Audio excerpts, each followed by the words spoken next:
Hello, how are you? And thank you very much for downloading my first podcast. This is Oliver Williams, and I am the webmaster for JohnTITOR.com. And for those of you who are not familiar with John Titor, I'll try to give you a little bit of history. John Titor was a self-proclaimed time traveler who visited our time from the year 2036. And in the year 2000, John Titor went online into an internet forum and started posting that he was a time traveler and started answering questions and making predictions, talking about physics and the future and what was in store for us. And this was back in 2000. He was here for about 3 months, actually 4 months. It was November to March of 2001, at which point he said he was leaving, and he left. And no one has heard from him since then. If you search the internet now, just do a Google search for John Titor, and you will see thousands of websites and blogs and videos now and pictures talking about John Titor, and you can find out more about him. Well, you may be wondering how I got involved in all of this. I'm not a kook. I don't 100% believe that John Titor is a real time traveler. In fact, that's one of the reasons why I keep following it. It goes on and off. Sometimes I'll see things in the news, and it'll absolutely bewilder me and make me crazy. And then there'll be other times, long stretches, where I won't pay any attention to it at all. And I got involved back in 2002 after John apparently left. And a friend of mine had been reading all the posts from all the different sites. And I said, you got to check this out. This time travel guy is telling this very strange story, and you got to read this. So I did. I started reading it. And like a lot of other people, I stayed up all night and read all the posts. The one thing that caught me right away in the post was that John talked about how his time machine worked. He said that the power that made his time machine work was derived from 2 micro black holes that were created at CERN, which is a particle accelerator in Geneva, Switzerland. And while he was here, he said that soon CERN would make an announcement later that year that they expected to be able to or plan to somehow create these in the laboratory once the accelerator was finished. And, of course, what caught my eye was that's exactly what happened. September 2001, CERN did indeed make that announcement. And that was the first thing that caught me where I said there might be something more to it than just some guy on the internet pretending to be a time traveler. So, of course, I started reading all the posts again, trying to find something else. In going back to the posts, what happened was it was very difficult to go from site to site. So I started editing and taking the posts and putting them all in one spot, and that's how JohnTITOR.com got started. Since then, I've tried to put news stories up there that relate to stuff that John said while he was here, and that's how the site got started, and that's how I got involved. Since then, I guess I've become sort of the John Titor spokesperson. I've been on Coast to Coast with George Norrie, which is a fantastic show, by the way. I've been on there, how many times? Probably 6 or 7 times now since 2004. And every now and then, when time travel or physics comes up on George's show, he'll mention something about John Titor. John Titor draws so much attention. Of course, back in 2000, 2001, he was here. He made a bunch of statements online, responding to people's questions. And a lot of things that he said then, nobody really paid much attention to. It was a weird guy on the internet saying some strange things. And now later on, we look back at what he said, and here are some of the things that a lot of people point to that draw a lot of attention to themselves.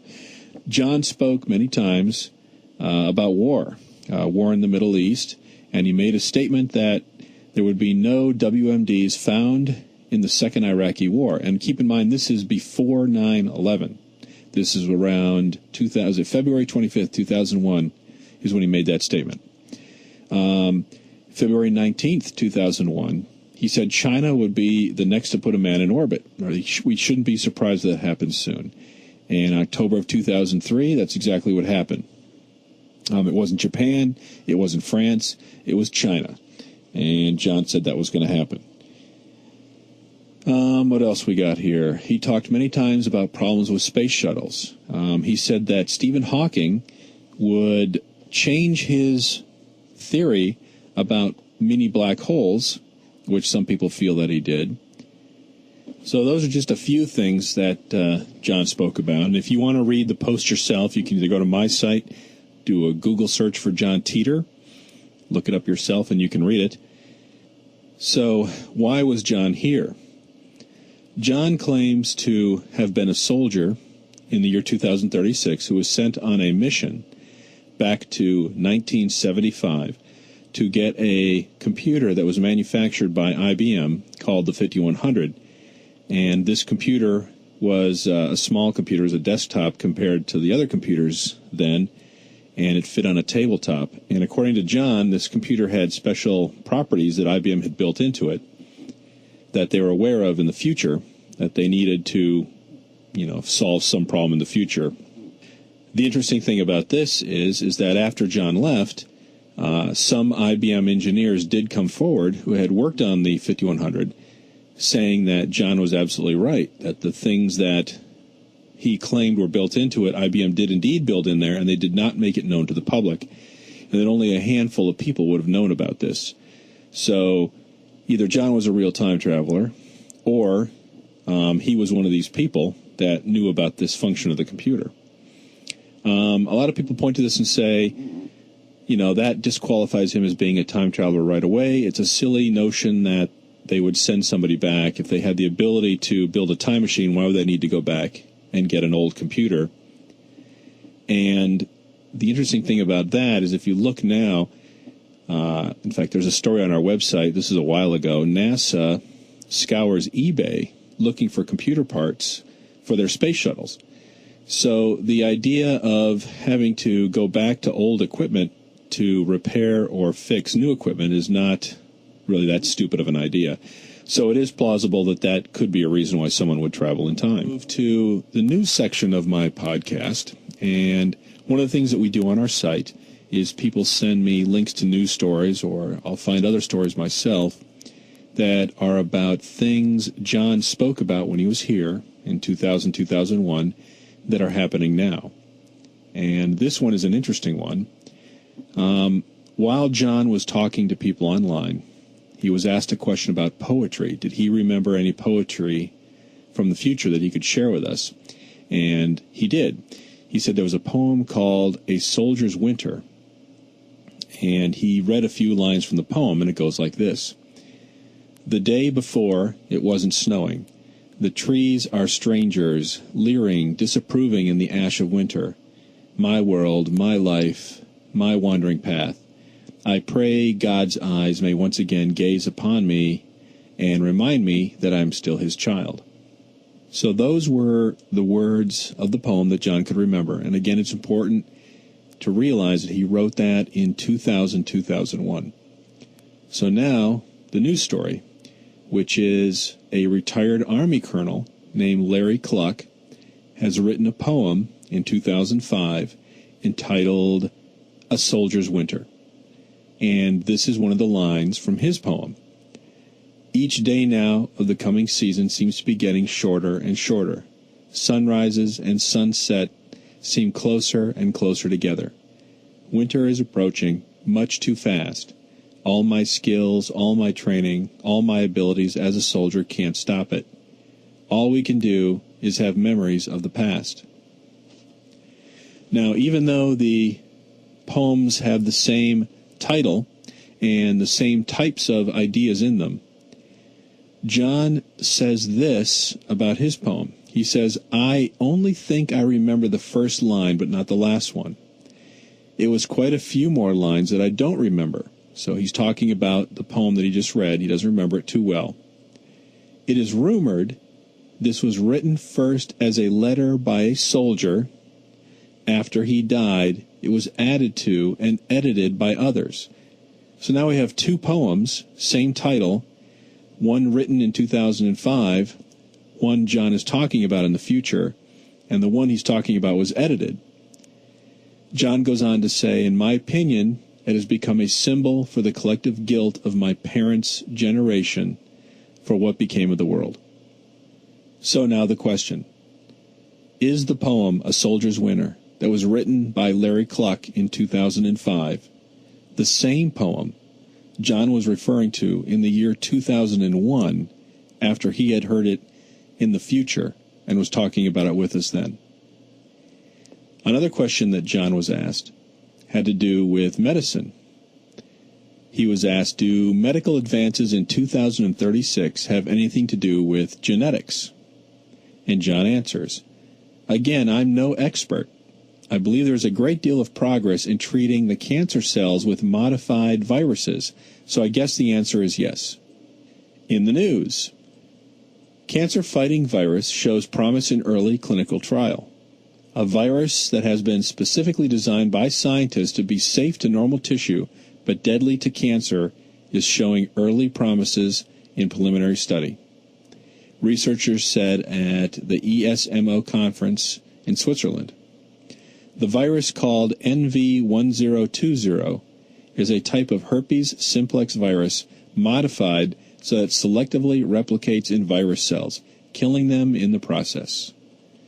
So again, are these the types of treatments and progress that John was referring to? And here's another story in the news. This one is dated August 2nd, 2007. And the title is Back to the Future via a Donut-Shaped Vacuum. A physicist from the Technion Israeli Institute of Technology in Haifa has come up with what he says are practical solutions to overcome the hindrances that experts have long regarded as stopping us from traveling back in time. The details of the research are so complicated as to be baffling, of course. In a 2004 paper, the research outlines a set of conditions that would allow for the creation of a time loop without the need for exotic matter. According to the theory, the time loop would form as a donut-shaped vacuum inside which time would curve back on itself, so that a person traveling around the loop might be able to go further back in time with each lap.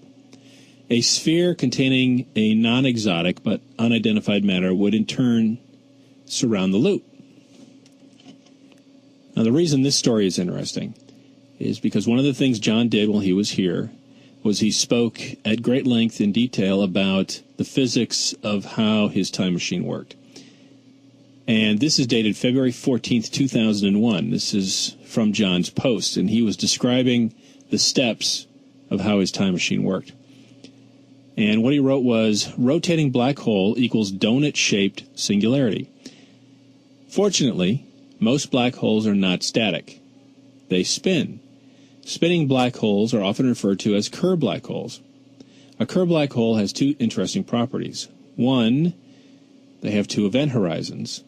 And two, the singularity is not a point, it looks like a donut.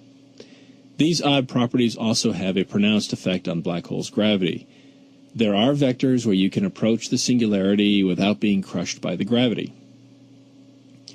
Now, it's odd that, maybe a coincidence, that they both use the shape of a donut to describe how that works.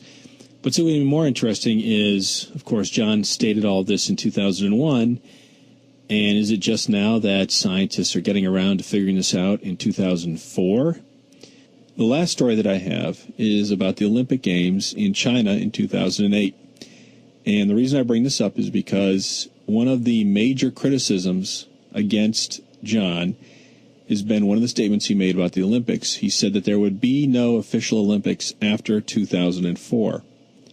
And, of course, the Olympic Games in 2006 went off without a hitch. So a lot of people point to that and say, aha, see, he was not a real time traveler. In my opinion, there are other things John said which should be taken into account when considering that, but that is one of the major criticisms against the posts. But here's an interesting story. Waters wants to boycott Beijing Olympics. Representative Maxine Waters, a Democrat from California, introduced a resolution as Congress prepares to break for the August recess Saturday, urging President Bush to boycott the 2008 Olympics in China. Waters and others involved in the effort to end the humanitarian crisis in Darfur, where an estimated 200,000 people have died and millions more are homeless, want to pressure China to curtail its support of the Sudanese government. So it's possible that there may be enough of a buildup that we boycott the 2008 Olympics in China, thus possibly proving the statement that John made to be true, that there won't be any more official Olympics after 2004, that we're not going to be there in 2008. This next section of the podcast, I'd like to concentrate on one or two subjects that John specifically spoke about in his posts. And this first one is going to be about the nature of time and how time travel works. John was asked repeatedly, many times, about how his time machine worked and how time worked. And in other podcasts, I'll talk about how the time machine works, or how John said the time machine worked. And I just want to talk now about what he said, how time worked. John said, and these are his exact words, "Temporal space-time is made up of every possible quantum state. The Everett-Wheeler model is correct. I have and/or seen myself twice on different world lines. Every possible thing that can happen or will happen has already happened somewhere. I like to think of it as standing in a room with mirrors on the walls. I can look to my right and left and see many me's all doing exactly the same thing. If we all took a step to our right and passed through a dimensional doorway to the next mirrored room, it would be very difficult to tell if anything had changed. In that sense, there are an infinite number of world lines waiting for me to return. If I can get to one of them, I have completed my mission." So basically what John was talking about there was about how time travel works. And one of the interesting things about his post is that instead of using the word timeline, John used the word world lines. So others go on to ask, how is our world line different from yours? John answers, "For starters, the fact that I'm here makes it different. I've also noticed little things like news events that happen at different times, football games won by other teams, things like that. I would guess the temporal divergence between this world line and my original is about 1 or 2%. Of course, the longer I am here, the larger that divergence becomes from my point of view." So what John is saying is that when you travel back in time, you actually go to some other world line or some other alternate universe that looks very much like yours, and it changes as you're there, or it's a little different just because you are there. So someone goes on to ask him this question: if this world line is 2% divergent from your world line, how do you get home? If you go forward from here to 2036, won't the divergence approach infinity? Yes, says John, this is true. If I go forward on this world line, the future will not be my future. I get home by going back to 1975, before I arrived, and then going forward to 2036. It is possible to go forward to your 2036, but it would look nothing like mine. So what John is saying is that once you travel around in time, in order to get back home, he's got to go back to his point of origin where he first arrived, so that his future is in our future, so it looks different. Another question: when you time travel, you can never actually go back to the exact place you left from? John says, this is correct. In physical terms, I can never get back to the exact world line I left. So the fact that you're using the time machine, says John, means you're going around changing the past and the present, and you never get back to the exact place that you left. Another question: if you leave your world line, some of your friends and family members will never see you again. John answers, it depends on how you define what the real me is. If you consider the mirror example again, as all of the me's step from one room to the right, the family and friends in that room, and the time traveler for that matter, would not be able to tell the difference. The probability of us noticing a difference is based on the divergence of the trip. If all events and outcomes are certain, there are world lines where I do return for every world line that I don't return. Question: isn't it possible someone who reads this may invent time travel?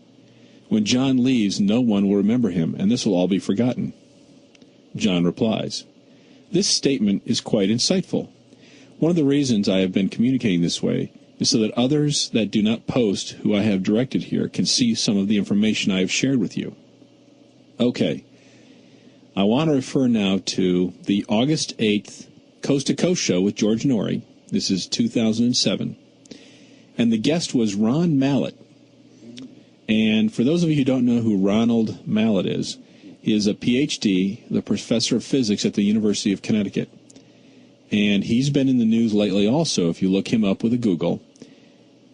He claims to be researching a real time machine, which involves the bending of light rays to create a shift in time-space that he thinks you can actually measure whether or not time travel works. And he was on the George Norrie show, and George Norrie asked him about the possibility of John Titor being a real time traveler.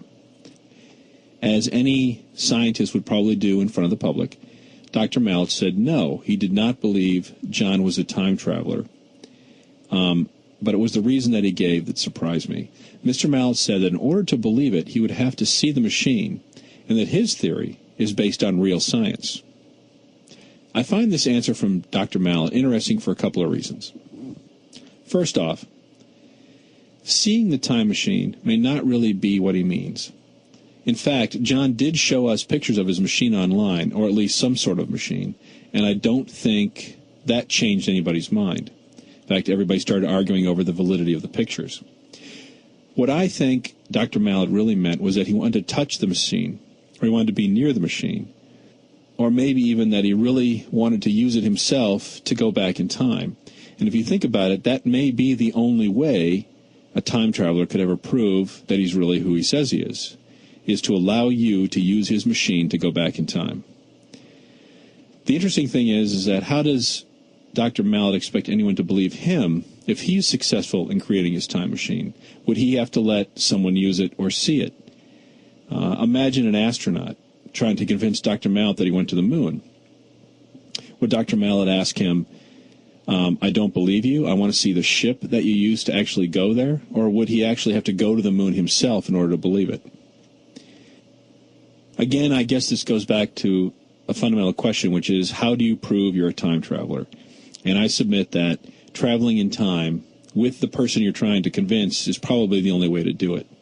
So if that's the case, then based on what John has said about time travel and what Ronald Mallett has said about time travel, that the fact that you use the machine changes the time that you're in, and that it's possible to meet yourself and to alter events, and that you can never get back to where you started from, then it's impossible to convince somebody that you're a time traveler.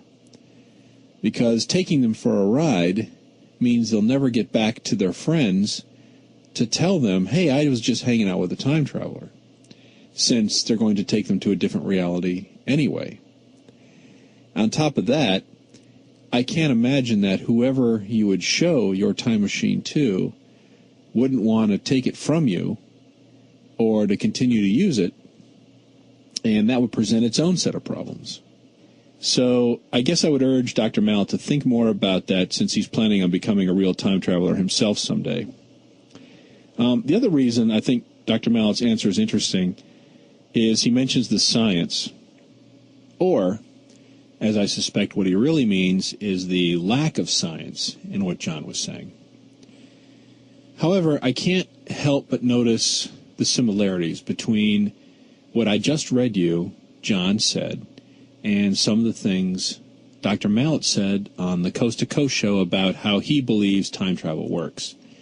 For example, he said quantum theory backs up everything that he's talking about, that our universe is one of many parallel universes where all possibilities that could happen are being played out, that time travel into the past is possible without a paradox, because what you're doing is going back to another parallel universe where you're changing the time in the past because you're there. He also made statements such as, alternate history that you go back to is very close to the one that you left, and it would appear the same to you. And that you could never go home again due to the fact that traveling around in time changes things slightly. So I guess my point is, if you go to Dr. Mallett's own website and look up some of the research articles and papers and the times he's been in the media, you'll notice that his entry into that started around 2002, which was shortly after the time John Titor left. Is it possible that one of the people John was referring to, that he showed his site to and was hoping that he was reading it, could have been Dr. Mallet? For example, after listening to the Coast to Coast show, I definitely got the impression that Dr. Mallet is looking for funds to build a model of his time machine. And he's not the only one.